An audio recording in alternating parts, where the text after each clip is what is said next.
ভিডিওতে যে প্রাণীটাকে দেখছেন এটি ইঁদুরের মতো দেখতে হলো, এটি কিন্তু ইঁদুর নয়, এটি আসলে একটি হরিণ, যার বাংলা নাম ইঁদুর হরিণ অথবা ক্যাব্রুটিন আর ইংরেজি নাম মাউস ডিয়ার। এটি দক্ষিণ পূর্ব এশিয়ায় সবচেয়ে বেশি পাওয়া যায়।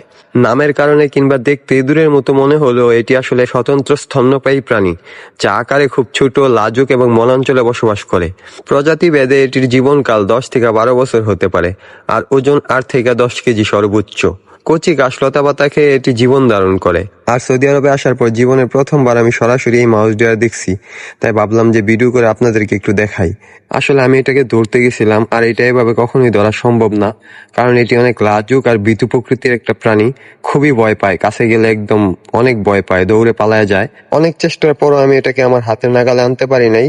শেষ পর্যন্ত আমার হাতে একটা কামড় দিয়ে দেয়, তারপর আমি আর ধরার চেষ্টা করি নাই। কিন্তু ধরতে না পারলেও একদম প্রপারলি ভিডিও করতে পারছি। দেখেন, দেখতে একদম পুরোপুরি ইঁদুরের মতো দেখা যায়, কিন্তু এটি ইঁদুর নয়,